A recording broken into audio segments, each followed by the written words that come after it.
اچھا آج کل نا ایک اور بڑی مسئلہ بن چکا ہے, میڈیا پہ جنت کو نا لبرل لوگ ایک مذاق بنا کے پیش کر رہے ہیں. ابھی ایک کلپ میرے سامنے آیا, ایک مولانا صاحب بیٹھے ہوئے کسی لبرل سی خاتون کے ساتھ. وہ مولانا صاحب سے کہہ رہی ہے کہ آپ لوگ کہتے ہیں جنت میں مرد کو 72 حوریں ملیں گی اور یہ ہوگا اور اتنے آدمیوں کے برابر, یہ تو عیاشی ہے, یہ تو عیاشی ہے. اور مولانا صاحب ڈیفائن کر رہے ہیں کہ وہ کہہ رہی ہے ہمیں کیا ملے گا, وہ بتا رہے ہیں کہ آپ جنت میں اگر جائیں گی تو حوروں کی سردار ہوں گی, اور پھر میمز بنی ہوئی ہیں اس پہ لوگ مذاق اڑا رہے ہیں. مولانا صاحب اگر میری بات ان تک پہنچ جاتی ہے نا, میں ان سے کہتا ہے کہ آپ کو ان کے سامنے بیٹھنے کی ضرورت کیا ہے. میں سمجھا پا رہا ہوں اپنی بات؟ آپ کیوں مذاق اڑوا رہے ہو؟ ہر آدمی اس قابل نہیں ہوتا کہ علماء اس کے پاس بیٹھ کر اپنی علمیت کا جنازہ نکلوائیں, اپنے آپ کا مذاق اڑوائیں. کیا ضرورت ہے آپ ایک بال کھلے ہوئے ایک عورت کے اور لبرل انٹی ہے اور اس کے ساتھ بیٹھ کے آپ بولو بھائی محترمہ آپ کو اگر جنت سمجھ میں نہیں آتی تو آپ جاؤ جہنم میں, ہمیں کوئی شوق. ان کو دلائل نہیں دینے چاہیے, اس سے تو آپ اور مذاق اڑوا رہے ہیں.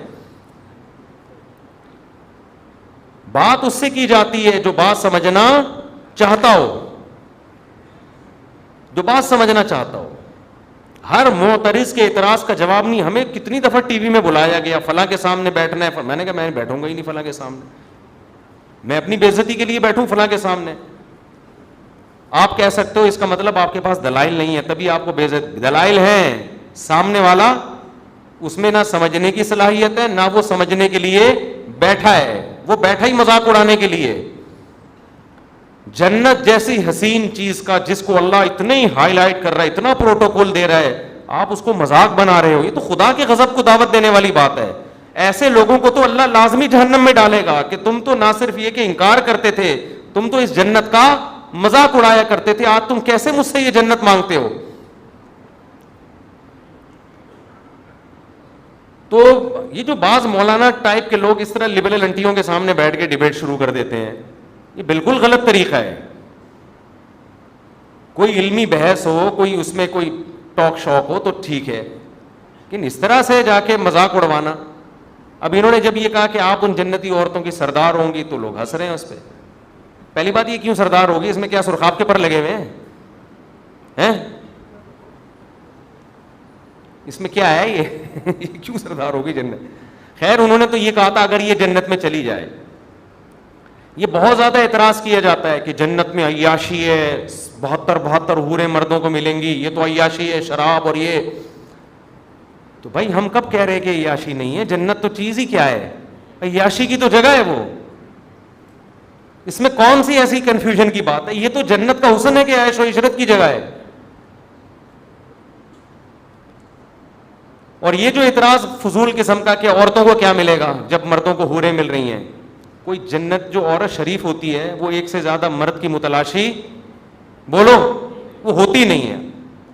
آپ کو یہ کہنا چاہیے کہ محترمہ آپ کو اگر ایک ٹائم پہ 2 مردوں کا شوق ہے تو ایسی گھٹیا عورتیں جنت میں جائیں گی نہیں, ان میں شریف عورتیں جائیں گی. شریف عورت کی کبھی خواہش نہیں ہوتی کہ میرے ایک سے زیادہ میاں ہوں. عورت بائی نیچر ایک مرد چاہتی ہے, بائی نیچر. نیچر ہی بگڑ جائے تو ایک نیچر بگڑ جائے تو پھر عورت کو عورت بھی چاہیے نا. پھر تو وسیم کو ستار کو سبکتگین کو عبدالشکور کو, یہ تو انگریزوں میں ہو رہا ہے نا.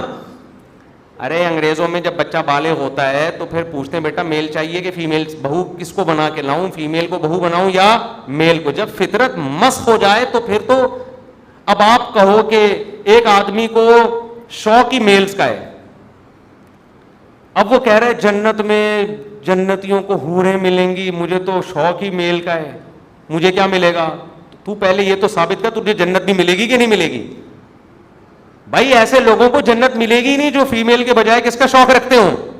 یہ تو لوط علیہ السلام کی قوم والے لوگ ہیں, ان کو تو اللہ نے آسمان پہ اٹھا کے الٹا دے کے پٹک کے ہلاک, ان پہ تو غضب ہوگا. تو جہنم میں جائے گا, پھر تیری چوائس ہے وہاں میل کو کے پیچھے بھاگ یا فیمیل کے پیچھے بھاگ.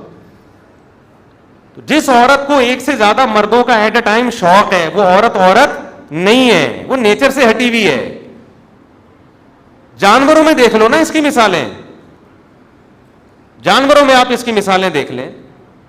ایک میل کئی فیمیلز کے لیے کافی ہوتا ہے, ایسا نہیں ہوتا کہ ایک فیمیل پر کئی سارے میل رکھے. کبھی دیکھا آپ نے فارم ہاؤس میں ایک گائے ہے اور کٹے بہت سارے رکھے ہوئے, کبھی دیکھا آپ نے دنیا میں ایسا پاگل دیکھا؟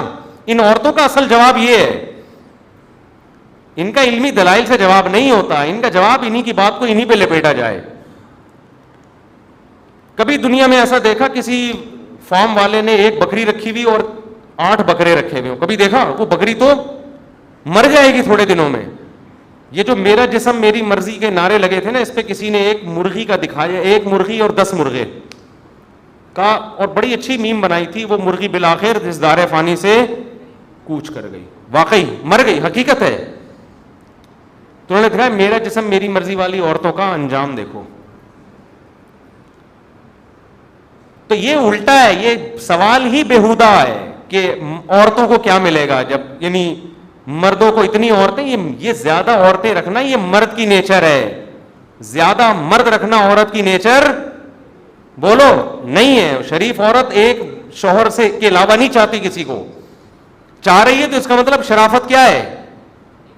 شارٹ ہے, شرافت نہیں ہے اس میں. وہ خراب ہو جائے, فحاشی کی طرف چلی جائے تو ہاں یہ ہو سکتا ہے کہ شوہر ایک ہے, محبت کسی اور سے ہو گئی, شوہر خراب ہے یا کیا ہے, وہ بھی ہم غلط کہتے ہیں کہ بھئی, لیکن ہوتی اس کو کس سے ہے؟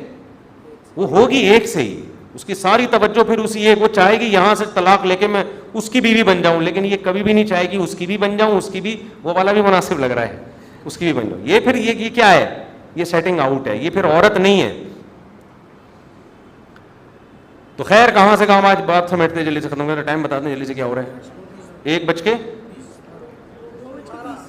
ہو گئے نا, بس ابھی سمیٹ رہا ہوں, لپیٹ رہا ہوں بات کو میں. تو بات پھر وہی جہاں سے ہم نے شروع کی تھی, دوبارہ ہم قیام و طعام سے ٹن مارتے ہوئے دوبارہ ہم اپنی اصل بات کی طرف آتے ہیں. تو میرے بھائی, اللہ کی نظر میں اچھا کون ہے, جو نماز پڑھتا ہے یا نماز چھوڑتا ہے؟ بولو نا.